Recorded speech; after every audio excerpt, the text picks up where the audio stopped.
નમસ્કાર મિત્રો, હું છું અલ્પેશ સંઘવી. અમારી યુટ્યુબ ચેનલ શુભ ચિંતન જેટમાં આપ સૌનું હાર્દિક સ્વાગત કરું છું.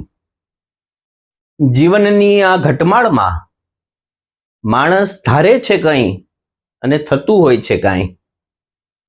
કારણ મોટા ભાગના લોકો પાત્રતા ઓછી ધરાવતા હોય છે અને પાવર વધારે ધરાવતા હોય છે.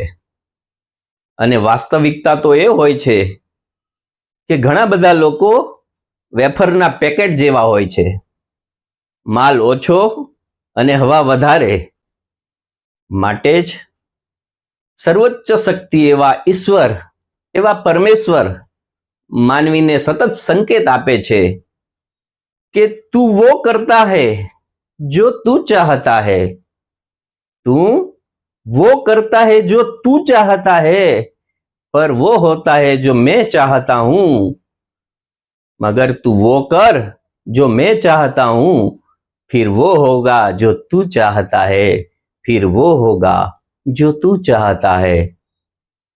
મિત્રો, જીવનમાં માણસ જ્યારે ધર્મ ધ્યાન કરે છે, દીવા અગરબત્તી કરે છે, પૂજા પાઠ કરે છે, દાન કરે છે, ત્યારે એમ જ માનતો હોય છે કે ઈશ્વર મને જોવે છે, કુદરત મને જોવે છે.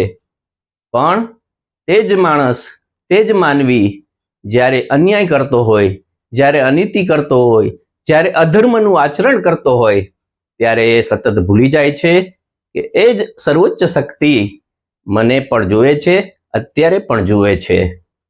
માટે જ એક પ્રખ્યાત કવિની પંક્તિઓ આ વાતને સૂચવે છે કે છાની છાની શક્તિ એની, મતલબ ઈશ્વરની શક્તિ, કુદરતની શક્તિ દેખાતી નથી, અદ્રશ્ય છે. છાની છાની શક્તિ એની છાનો છાનો ન્યાય કરે છે કે છાના છાના પાપ કરો તો છાનો છાનો માર પડે છે, છાનો છાનો માર પડે છે.